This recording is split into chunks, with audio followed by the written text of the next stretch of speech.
सांगली जिल्ह्याला तू 5,000 जर निधी दिला असशील तर हा सचिन मदने तुला 5 लाखाचा चेक तुझ्या घरात तुझ्या ऑफिसमध्ये आणून देईल.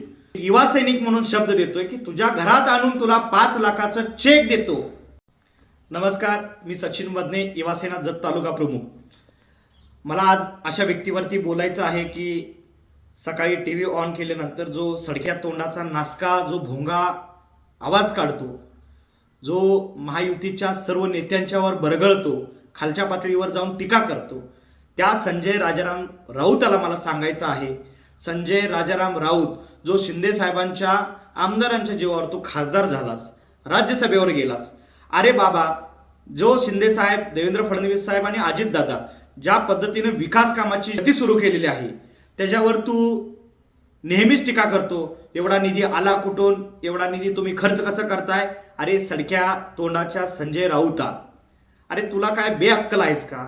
अरे ते राज्य चालवतात, ते राज्याचे 3 प्रमुख आहेत, एक मुख्यमंत्री आहेत, 2 उपमुख्यमंत्री आहेत. ते अतिशय चांगल्या पद्धतीनं संवेदनशीलपणे या राज्याची सेवा करत आहेत. ज्या लोकांच्या मध्ये जातात त्यांची प्रतिमा चांगली झाली म्हणून आज तुम्ही सगळ्यांनी जनतेने कौल दिला. अरे सडक्या तोंडाच्या संजय राऊता, अरे अशा तुझ्या वक्तव्यामुळं तुझ्या मालकाला घरात बसावं लागलं आणि तुझा जो कोण दुसऱ्याला ठेवला होता तो मालक, तो तर काय वयानं गेलेला आहे, तोंडाकडून गेलेला आहे आणि सगळ्या पार्टीचा सत्यानाश त्याचा झालेला आहे. तो घरात बसलेला आहे. आणि काय लगा तू बोलतोस? जो शिंदे साहेब, देवेंद्र फडणवीस आणि अजितदादा काम करतात त्या कामावरती संजय राजाराम राऊत तू बरगळ नकोस. कारण का हे जनतेला चांगलं वाटत नाही, योग्य वाटत नाही. अरे बाबा, तू तुझ्या खासदारकीच्या कार्यकाळामध्ये या महाराष्ट्रामध्ये असेल किंवा माझ्या सांगली जिल्ह्याला तू 5,000चा तर निधी दिलेला आहेस का?